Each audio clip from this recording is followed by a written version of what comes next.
The ball in the dirt. Blanco breaks for first, and Perez throws him out to end the ball game.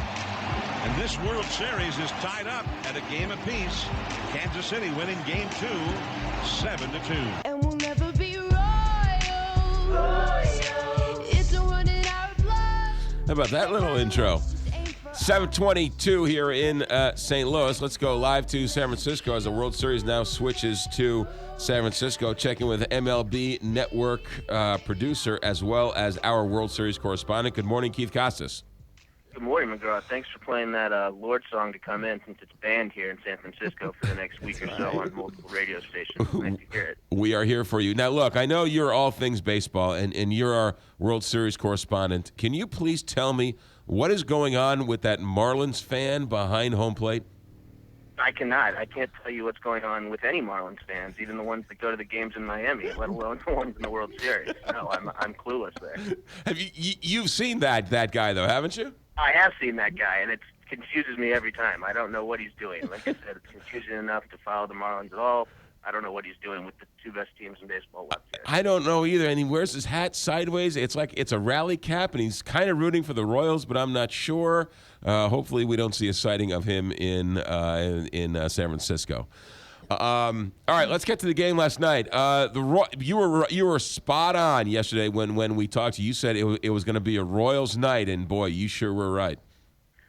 Yeah, I mean, like we talked about, both starters didn't make it through the sixth inning. It turned into a bullpen game, so that's going to favor the Royals every time. I think they only allowed one hit in about 3 2/3, 4 innings last night out of the bullpen, and the Giants were not able to do the same with that Hunter Strickland giving up his 5th homer of the postseason. Let's start with that first inning. Gregor Blanco turns around that 98-mile-an-hour fastball. I don't think people realize how ridiculously hard and what a talent that is to do. Yeah, especially a guy like Giordano Ventura, who has the off-speed pitches to go at the 98 miles an hour. That was pretty impressive, but he settled down after that, and his catcher, Sal Perez, talked about him being a lot more aggressive. I mean, he's a young kid, his first World Series start, so after that, only one run. Off a little bit of a rough start, but yeah, he settled down after that. I also thought that if you put a cheeseburger on third base, Pavel Sandoval would have made a triple out of that play. Could have been, but I mean, another extra base hit for the Venezuelan Babe Ruth, as we dubbed him yesterday, which he'll take into arbitration, as we discussed.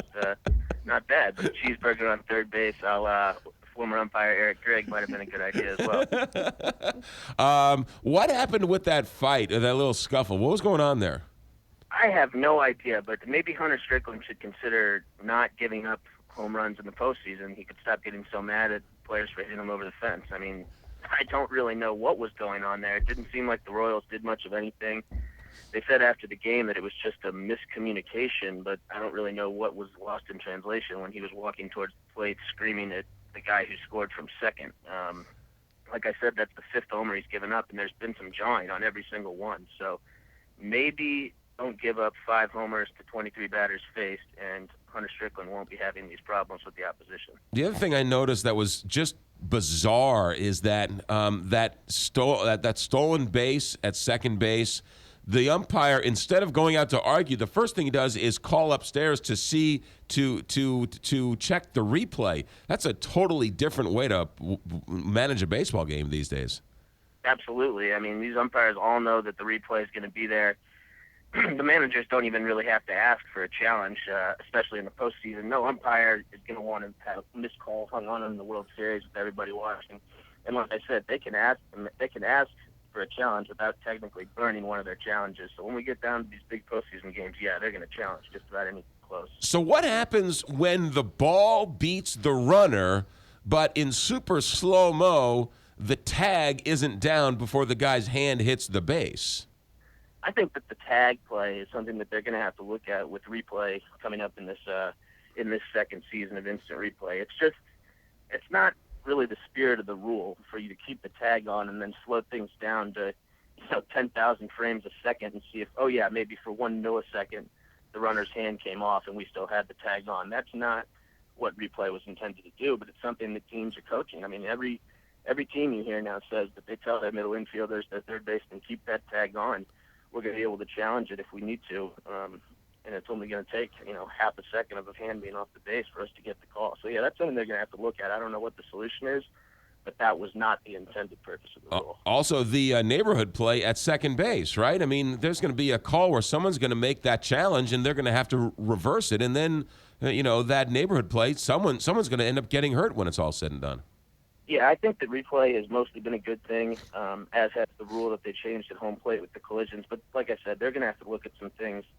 The neighborhood play, the tag play, especially that play at home plate, it's just a matter of the nature of the rule. It's changing the way the game is played, some of those close plays at home. And while a lot of the collisions were avoided, that wasn't what was intended to have happen with the rule. So not easy solutions here. I think replay and the collision rule is a step in the right direction. There's going to be bumps along the road in the first year. Yeah. All right, Keith. So you're in San Francisco now. What are you going to do all day on your day off? Well, I've got about 2 hours to figure out where to watch the sunrise, so that's that's the immediate future for me. And then after that, I'll be over at the park. We're still doing shows from the stadium on the off day, so I'll head over there around 9 o'clock West Coast time and be out there all day for a slower but still busy day on MLB Network. And then what are you going to do tomorrow during the game? Same deal as always? Yeah, same deal. We'll be doing all our studio shows from the park day of, so I'll be working all day leading up to the game. We'll be on for about 6 hours live leading up to the game, and then once the game starts, I'll just be watching like all the fans at home. And then what are your thoughts about Game 3 for this World Series? Game 3 is kind of a toss-up here to me. It's not really a game you can pick based on the pitching matchup.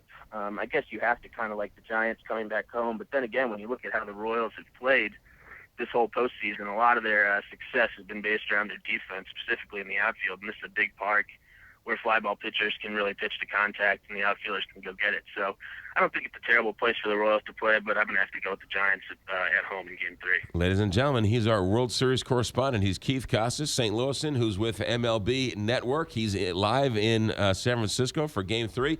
Keith, have a good day, and we'll talk to you soon. All right, McGraw, thanks. You got it. Keith Costas with us, who is adds some great baseball insight and a little bit of comedy along the way. He is quite clever. He is quite the clever gentleman, Yes. isn't he not? 7:28 here, Big 550.